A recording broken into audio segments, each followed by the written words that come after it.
pa, mga kababayan, yung sunod. Nako, mga kababayan. Mga kababayan, may malaking problema po si Sarang kakaharapin ngayon. 'Di ba? May malaking problema po si Sara na kinakaharap ngayon. Ano nga ba 'yan?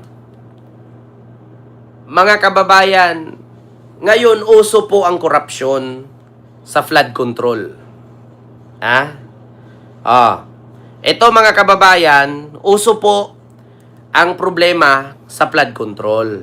Yung korupsyon sa flood control, pagbulsa ng pera, mga proyekto, tinayo, substandard, mabilis mawasak, mabilis masira. 'Di ba? So ngayon mga kababayan, alam nyo ba si Sara na mayroong isang problema na katiwalian na naman? Kung dati, ang kanyang confidential fund, hindi niya sinasabi kung saan dinala, saan ginastos, magkano ang ginastos. Kasi bawal daw yon. Pangalawa, yung tumanggap ng confidential fund niya, beneficiaries, ang daming pangalan.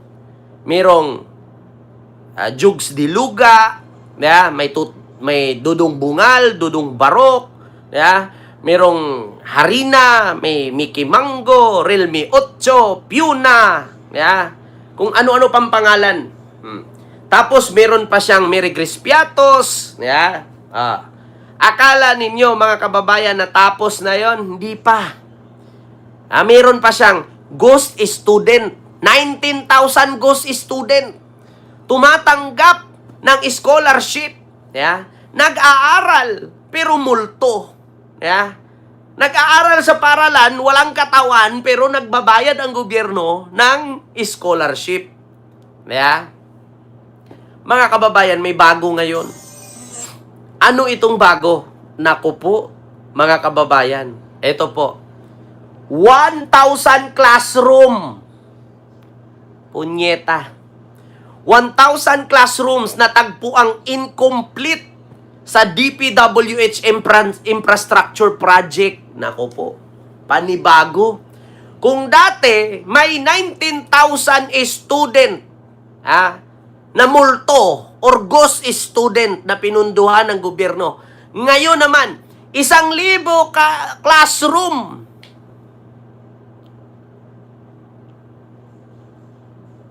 Natagpuan ng DPWH. Hindi tapos. Pero bayad na. Putrages. Ayan na naman. Kanino na naman ito? Kung merong ghost scholar, merong ghost classroom. Anong gagawin nyo dyan? May bubong, may bintana, may kabinet, may upuan. Tapos sira. Kasi hindi tapos. Sinong mag-aaral doon? Paano mga estudyante pumasok nung mabagsakan ng debris? Mabagsakan ng simento, patay. Magkakaroon nga ng multo. Ito na naman 1,000 classroom. Natagpo ang incomplete sa DPWH Infra Project. Mahigit 1,000 silid-aralan na turn over ng Department of Public Works and Highways or DPWH sa Department of Education or DepEd ang na-discovering hindi pa talaga kumpleto ayon kay Education Secretary Sani Angara. Trages na yan. Sara, bakit ngayon lang to? Mas nauna ka kay Angara. 1,000 classroom. Kami nga sa isang classroom dati, nag-aral kami, 70 kami. Di ba dapat sa isang classroom, 25-30 lang? Di ba? Kasi actually, mga kababayan, ang capacity talaga ng isang silid-aralan, ang mga estudyante ay 25 to 30 lang. Pero kami, siksikan kami na parang dilata. Tapos magmi-meeting-meeting pa, mga general PTE meeting. Mga nanay, mag-ambag-ambag kayo, pambili nyo electric fan, kawawa yung mga anak nyo. Mag-ambag-ambag kayo, pambili nyo ng aircon, kawawa mga anak nyo. Biruin nyo ba naman? 70-80 kami sa loob. Take note, public school yan. Eto na, basahin ko mga kababayan. Eto na. Ito po ay ibinulgar po ni Secretary Sani Angara. People's Today. Ito po. Sa isang panayam, ibinunyag ni Education Secretary Sani Angara na ito ay matapos magsagawa ang Department of Education ng pag-audit sa mga silid-aralang ipinagawa sa Department of Public Works and Highways sa gitna ng issue ng ghost at substandard flood control project sa bansa. Nako po. We are seeing incomplete classroom project. It's not totally a ghost, but the classroom are not finished. It's not being used because the classroom is not fully completed, sabi ni Angara. Dagdag ng kalihim, inaalam na ng DepEd kung ang mahigit 1,000 silid-aralan na ito ay nabayaran na ng buo. Inatasan na ni Secretary Angara ang lahat ng kaukulang opisyal sa mga regional at division office ng ahensya na magsumiti ng ulat kaugnay sa mga ghost o hindi tapos na school buildings. So, putang ina, oh. Kita ninyo? Mahigit 1,000 silid-aralan na na-turnover ng Department of Public Works and Highways sa DepEd na diskubring hindi pa talaga kompleto ayon kay Secretary Sani Angara. Kita ninyo, mga kababayan? Ha? Diyos mio marimar.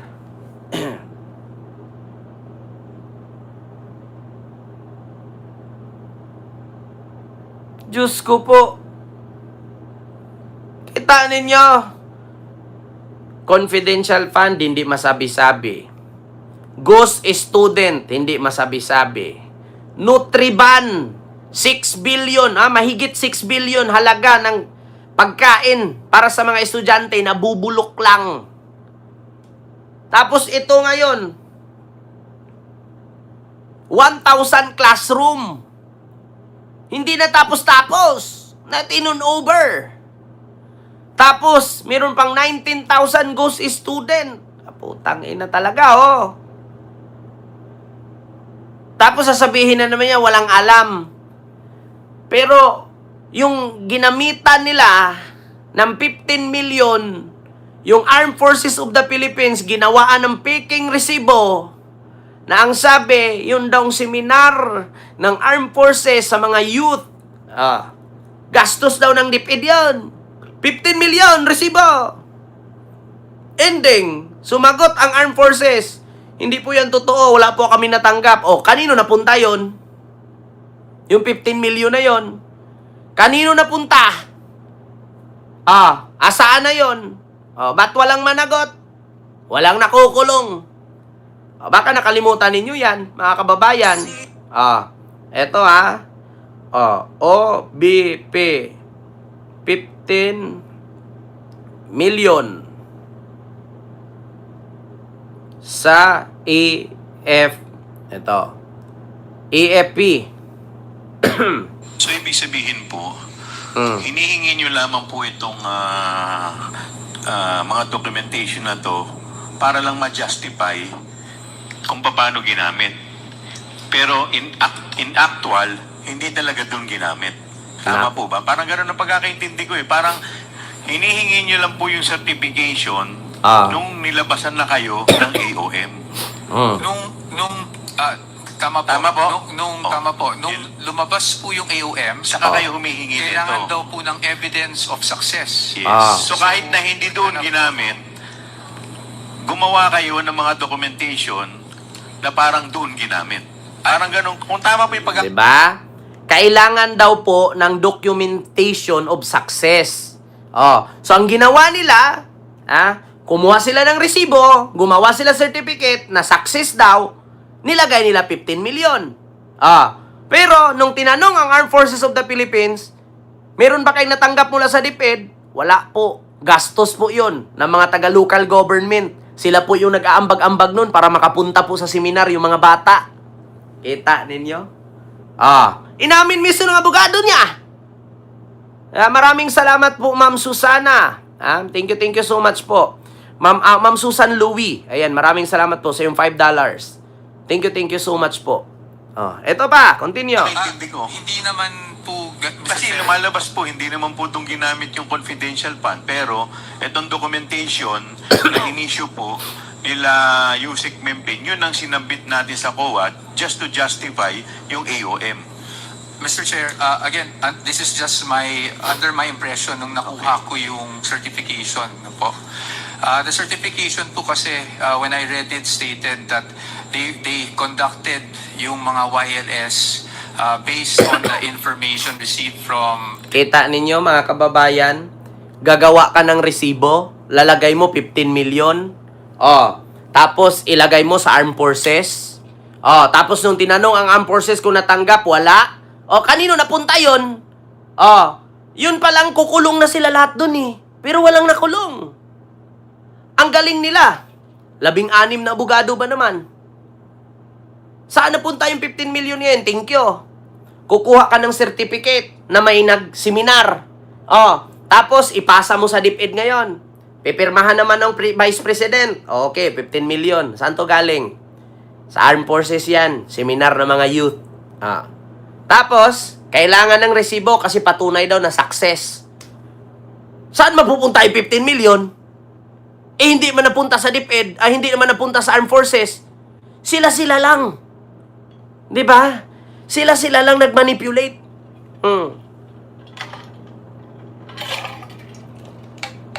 Sila-sila lang.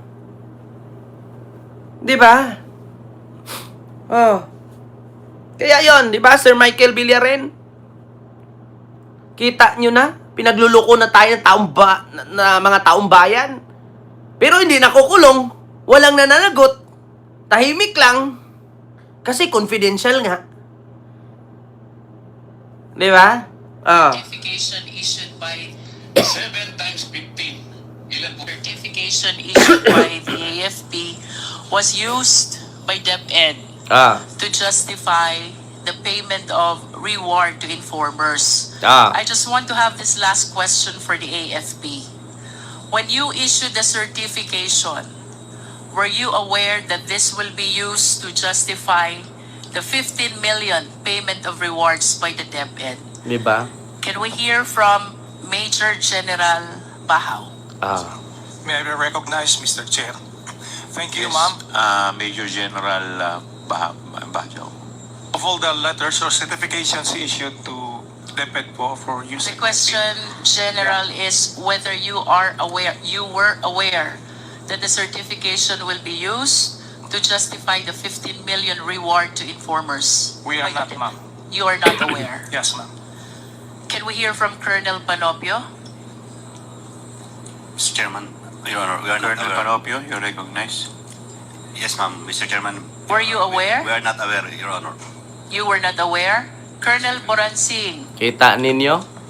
Colonel- Walang alam ang armed forces. Thank you, Mr. Chair. We were not aware, Mr. Chair. Colonel- Hindi alam ng mga kernel, mga general, na meron palang binigay ang DepEd sa kanila na 15 million. Pero kumuha ang DepEd sa kanila ng certificate na meron daw seminar. Kita ninyo yan? Kanino ba yon? Kanino ba yon? Kay Lustay. Diyos mio Marimar. Kawawa ang taong bayan. Pumasok sila sa gobyerno, pumasok pagiging politiko, tapos, para magkapera. Kasi mga walang trabaho eh. Hindi ka na mag-aral. Bakit? Mag-aaral ka pa, presidente tatay mo. Pag edad mo 20, pwede ka naman mag-mayor. Pwede ka naman mag-congressman. Bakit kaya nakalusot yung mga ganyan, no? Ito nga si Max Alvarado nga eh. Maliit pa lang ako dati, high school pa lang ako, narinig ko na yan kung gaano kabarumbado yan. Lasinggero, singer, surfing, droga. Tapos nagulat ako 2022, mayor na. Sa mga hindi nakakakilala kay Max Alvarado, sabihin nyo sa akin sinungaling ako. Yung kapatid ni Lustay, si Max Alvarado, high school pa lang ako. Narinig ko na yung pangalan. Tinali pa nga yung paa niya ng bakal, hinulog sa Samal Island eh. Sinulog sa dagat eh. Kasi masakit sa ulo ng tatay niyang si Mang Kanor. Tapos nagulat ako, 2022, mayor na. Na-issue pa nga yan dun sa artista na nagdudruga-druga. Yung artista na may templo sa Cebu. Totoo yan. Oh. Sino nagsabi sa inyo hindi ba sagulero yan? Ang tigas ng ulo niyan. Masakit sa ulo yan si Barbie. Ng tatay niya. Sinakay ng helikopter yan, nilagyan ng bakal yung paa, hinulog sa dagat. Oh. Tapos nagulat ako 2022, mayor na. Eh, pinagluloko ninyo.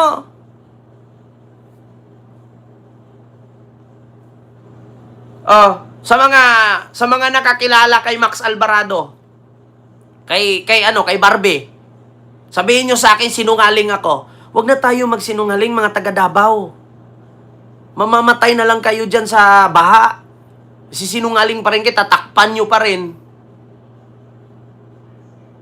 Di ba?